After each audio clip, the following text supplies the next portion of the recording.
কিরে তুই কই থেকে দৌড়ে আইলি? আজকে আবার কোনা কাম কইরা আইছস? আরে ও আর কি করা পারবো, চুরি ছাড়া কি জীবনে কিছু করা পারছে নাকি? হরে ঠিক কইছস, আজকে একটা চুরি করে নিয়ে আইছি, তাও আবার ফোন নে 3 ফুট আলা আইফোন। কিরে বেটা, তুই তো আমার ফোনের মতোই ফোন চুরি করে লই আইছস রে।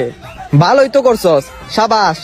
শালাই তো আমার থেকে বড় চোর হয়ে গেছে। কিন্তু সমস্যা তো একটা, এই ফোনের লক জানি না, কেমনে চালামু ক?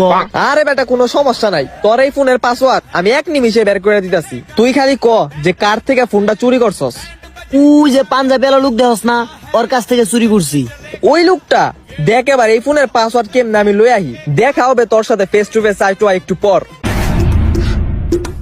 এক্সকিউজ মি ভাইয়া, এটা কি আপনার ফোন?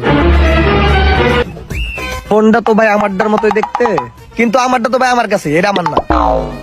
আপনারও না টেলিফোন না? তাইলে কি আর করা, ফোনটা থানায় জমা দেয় গে। ওই ভাই শুনেন কি হইছে ভাই? ভাই আমার ফোনটা তো পাইতাছি না, ফোনটা মনে হয় আমারই। ফোনটা আপনার, কিন্তু কোনো প্রমাণ তো নাই। আপনি একটা কাজ করেন, আপনার ফোনের লক তো জানেনি, আমার লকটা কোন, এই ফোন যদি খুলে তাহলে বুঝবো আপনার ফোন। ফোন দিয়া দিমু, সিম্পল। হ্যাঁ ভাই লেখেন, বলেন। 882200। ওই ভাই ফোন তো খুলে না, হুদাও দিয়ে আমার টাইমটা নষ্ট করলেন। ধুর। এই নে তোর চুরি করা ফোন, আর পাসওয়ার্ডটা উঠা। পাসওয়ার্ড ক? 228800। খুলছে। আরে এটা তো অসম্ভব।